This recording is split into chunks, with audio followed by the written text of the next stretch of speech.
오늘 아침에도 이 작은 흰색 알약 드셨습니까? 의사 선생님이 평생 먹어야 한다고 하니까 내 혈관을 지켜줄 거라 믿고 의심 없이 드셨겠죠. 그런데 혹시 최근 들어 자꾸 깜빡깜빡해서 내가 치매인가 걱정하신 적 없으신가요? 이유 없이 온몸이 두들겨 맞은 듯 쑤시고 푹 자도 피곤하지 않으신가요?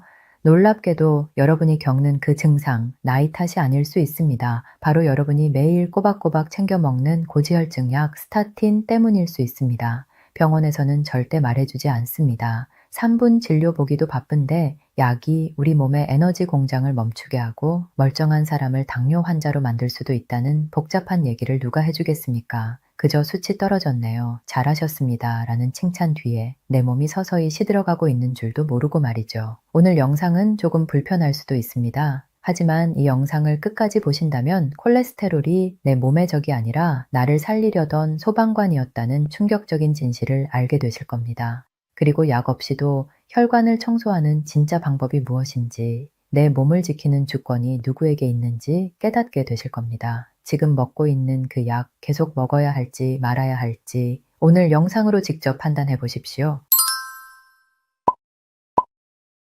안녕하세요 여러분. 10년차 신경과 전문의 이수정입니다. 저는 지난 10년간 병원에서 수많은 환자분들을 만나면서 특히 기억력 저하나 근육 문제로 오시는 분들을 진료해 왔습니다. 그런데 그분들의 약 리스트를 보면 놀랍게도 상당수가 고지혈증 약을 드시고 계셨습니다. 처음엔 우연이라고 생각했습니다. 하지만 점점 더 많은 환자분들이 같은 패턴을 보이면서 저는 이 문제를 깊이 들여다보기 시작했습니다. 오늘은 제가 10년간 임상에서 직접 경험하고 연구한 내용을 바탕으로 고지혈증 약의 숨겨진 진실에 대해 말씀드리려고 합니다. 이 영상이 여러분의 건강한 선택에 도움이 되길 바랍니다. 먼저 왜 아무도 이 이야기를 해주지 않는지부터 말씀드려야 할 것 같습니다. 많은 분들이 궁금해 하십니다. 왜 병원에서는 이런 부작용에 대해 자세히 설명해주지 않을까요? 의사들이 나쁜 사람이어서 그럴까요? 아닙니다. 그게 아닙니다. 우리나라 의료 현실을 보면 한 환자를 진료하는 시간이 평균 3분 남짓입니다. 3분 안에 환자분의 증상을 듣고 검사 결과를 확인하고 진단을 내리고 처방을 해야 합니다. 만약 제가 고지혈증으로 진단된 환자분께 스타틴의 모든 부작용을 설명하려면 어떻게 될까요? 근육통이 올 수 있고 기억력이 떨어질 수 있고 당뇨 위험이 높아질 수 있고 간 수치가 올라갈 수 있고 소화 장애가 생길 수 있다는 것을 하나하나 설명하려면 최소 10분은 걸립니다.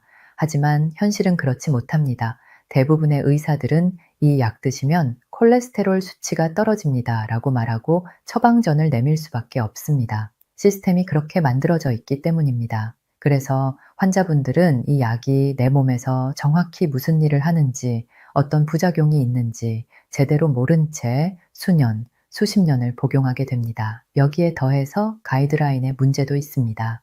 현재 의료계에서 사용하는 고지혈증 치료 가이드라인은 콜레스테롤은 무조건 낮을수록 좋다는 전제를 깔고 있습니다. 이 가이드라인이 만들어지는 과정에는 당연히 제약회사들의 연구 결과가 많이 반영됩니다.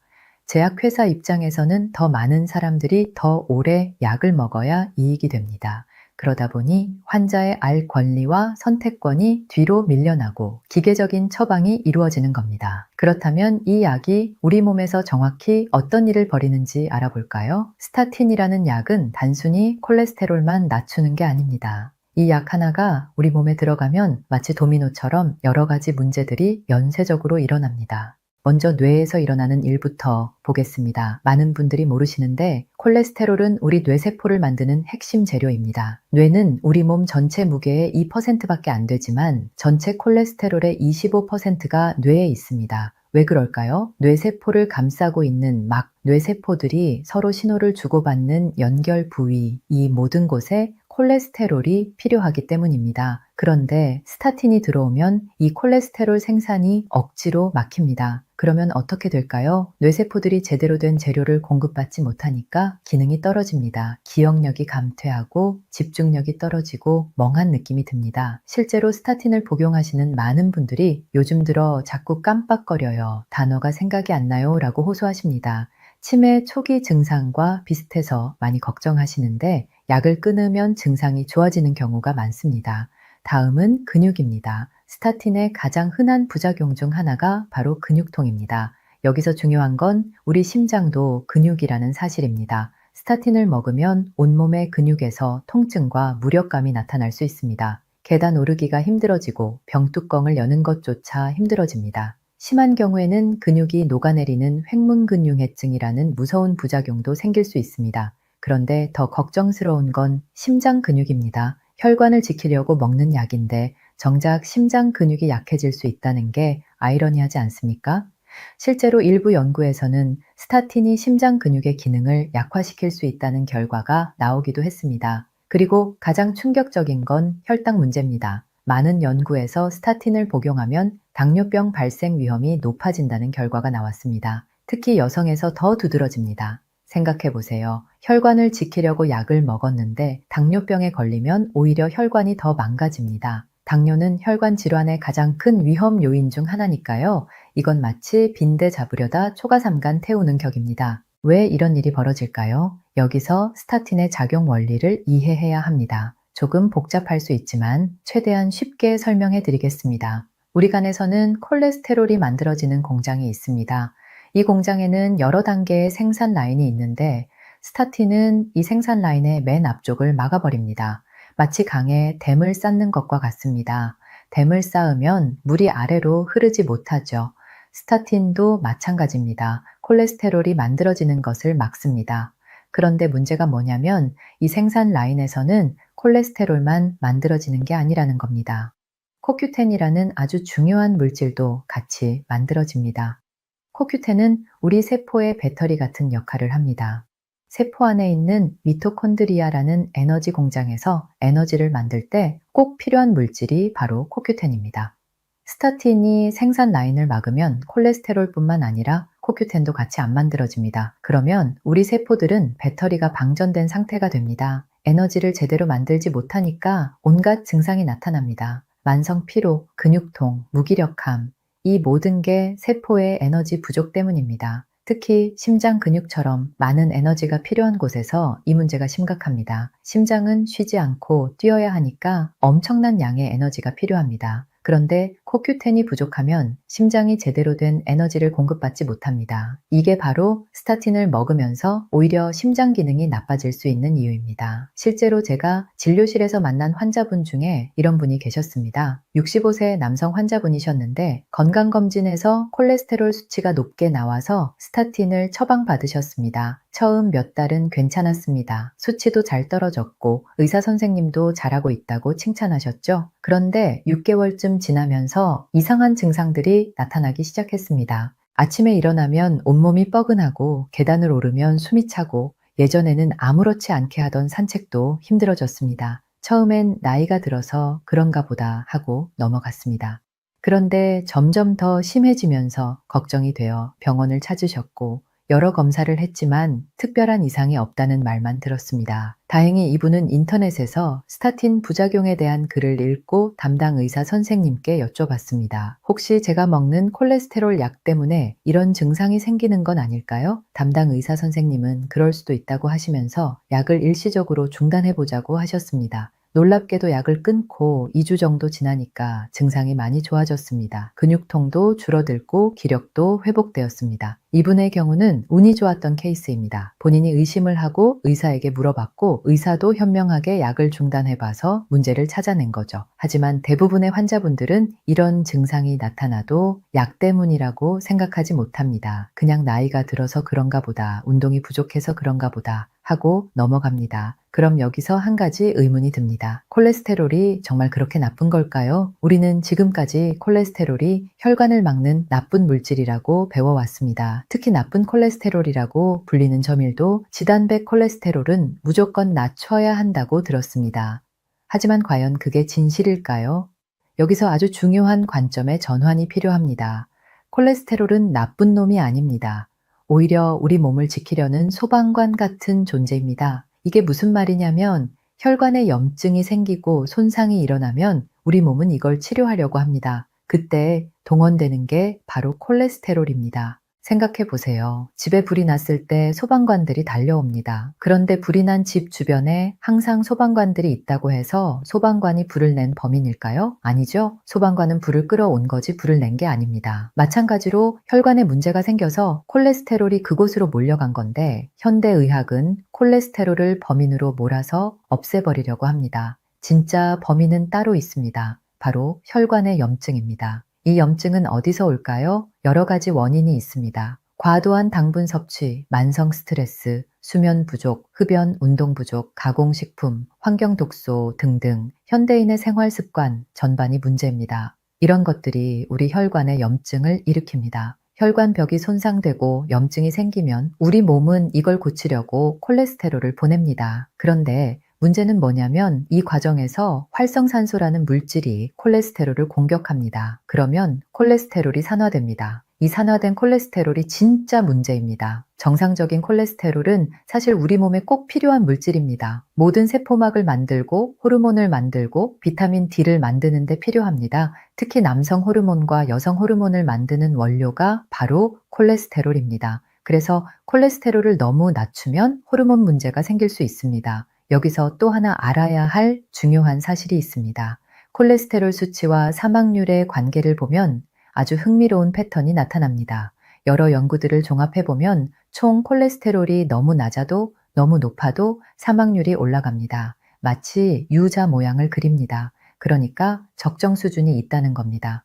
특히 노년층의 경우 콜레스테롤이 약간 높은 게 오히려 더 오래 사는 것과 연관이 있다는 연구 결과들도 있습니다.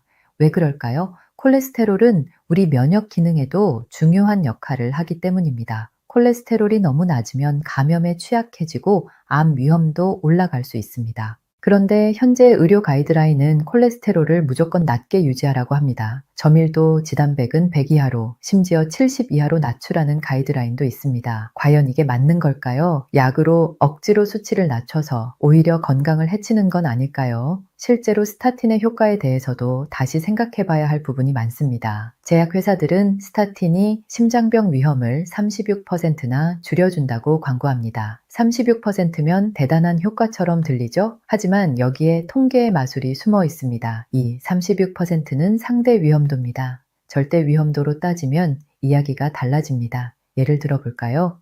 약을 안 먹은 그룹 100명 중에 3명이 심장병에 걸렸고 약을 먹은 그룹 100명 중에 2명이 걸렸다고 칩시다. 그러면 상대적으로는 33% 감소했습니다. 3명에서 2명으로 줄었으니 3분의 1이 줄어든 거죠. 하지만 절대 위험도로 보면 어떻습니까? 100명 중 1명만 혜택을 받습니다. 그러니까 1%의 차이입니다. 100명이 약을 먹어야 1명이 심장병을 예방할 수 있다는 뜻입니다. 나머지 99명은 아무 혜택 없이 약을 먹는 거죠. 그것도 부작용의 위험을 감수하면서요. 물론 이미 심장병이 있으신 분들, 심근경색을 겪으신 분들에게는 스타틴이 도움이 될 수 있습니다. 이런 경우를 2차 예방이라고 합니다. 하지만 건강한 사람들이 예방 목적으로 먹는 1차 예방의 경우 효과 대비 위험성을 따져봐야 합니다. 더구나 최근에는 일부 고지혈증 치료제의 임상자료 신뢰성에 문제가 제기되기도 했습니다. 연구 결과가 과장되거나 부작용이 축소되어 보고되었다는 의혹들이 있습니다. 이런 상황에서 우리는 더욱 신중하게 판단해야 합니다. 그렇다면 우리는 어떻게 해야 할까요? 무조건 약을 끊으라는 이야기가 아닙니다. 특정 경우에는 약이 꼭 필요합니다. 유전적으로 콜레스테롤 수치가 비정상적으로 높은 가족성 고콜레스테롤 혈증 환자분들이 계십니다. 이런 분들은 생활 습관만으로는 수치 조절이 안 되기 때문에 약이 필요합니다. 또 이미 심장병을 앓으신 분들, 스텐트 시술을 받으신 분들은 약을 중단하면 안 됩니다. 이런 경우에는 약의 혜택이 위험보다 훨씬 크기 때문입니다. 그리고 유전자 검사를 해보면 특정 유전자 변이가 있는 분들도 있습니다. 이런 분들도 약물 치료가 필요할 수 있습니다. 하지만 대부분의 경우 약보다 먼저 해야 할 일이 있습니다. 바로 염증을 끄는 것입니다. 혈관의 염증을 일으키는 근본 원인을 제거하면 콜레스테롤 수치는 자연스럽게 정상화됩니다. 이게 진짜 치료입니다. 그럼 어떻게 염증을 줄일 수 있을까요? 첫째, 식습관입니다. 설탕과 정제된 탄수화물을 줄여야 합니다. 우리가 빵, 과자, 음료수를 먹으면 혈당이 급격히 올라갑니다. 이걸 혈당 스파이크라고 하는데 이게 혈관에 엄청난 스트레스를 줍니다. 혈당이 급격히 오르면 활성산소가 마구 만들어지고 이게 혈관을 공격합니다. 대신 채소, 통곡물, 좋은 기름, 단백질 위주로 드세요. 특히 오메가3 지방산이 풍부한 등푸른 생선, 견과류, 아보카도 같은 음식들이 좋습니다. 이런 음식들은 오히려 염증을 줄여주고 혈관을 보호합니다. 둘째, 운동입니다. 규칙적인 운동은 혈관 건강에 가장 좋은 약입니다. 하루 30분씩 빠르게 걷기만 해도 큰 효과가 있습니다. 운동을 하면 혈액순환이 좋아지고 혈관벽이 튼튼해지고 염증이 줄어듭니다. 약으로는 절대 얻을 수 없는 효과들입니다.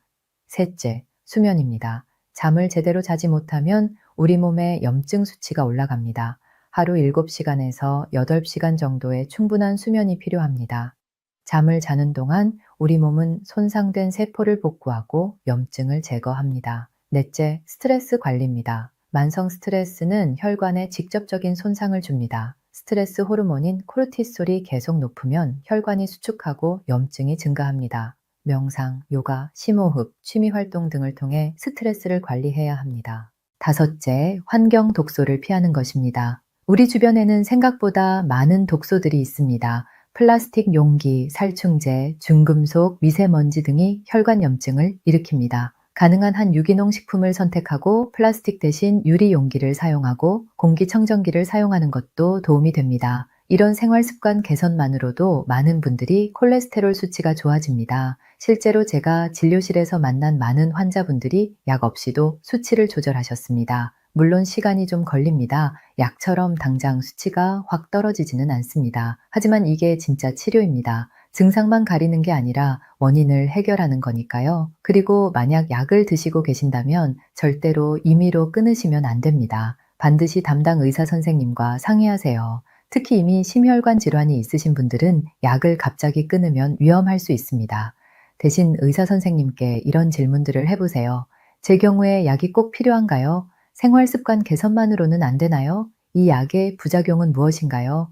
제가 겪는 이런 증상들이 약 때문일 수 있나요? 약을 줄이거나 다른 약으로 바꿀 수 있나요? 코큐텐 같은 보충제를 같이 먹으면 도움이 될까요? 이런 질문들을 통해 의사 선생님과 충분히 상의하고 본인에게 맞는 최선의 방법을 찾으시기 바랍니다. 의사는 전문가지만 내 몸의 주인은 바로 나 자신입니다. 내가 무엇을 먹고 어떻게 치료받을지 결정할 권리가 있습니다. 그리고 코큐텐 이야기가 나왔으니 한 가지 더 말씀드리면 만약 부득이하게 스타틴을 계속 드셔야 한다면 코큐텐을 같이 복용하는 것을 고려해 보세요. 스타틴이 코큐텐 생산을 막는다고 말씀드렸죠? 그렇다면 외부에서 코큐텐을 보충해주면 부작용을 줄일 수 있습니다. 실제로 많은 연구에서 코큐텐 보충이 스타틴으로 인한 근육통을 줄여주고 에너지 수준을 높여준다는 결과가 나왔습니다.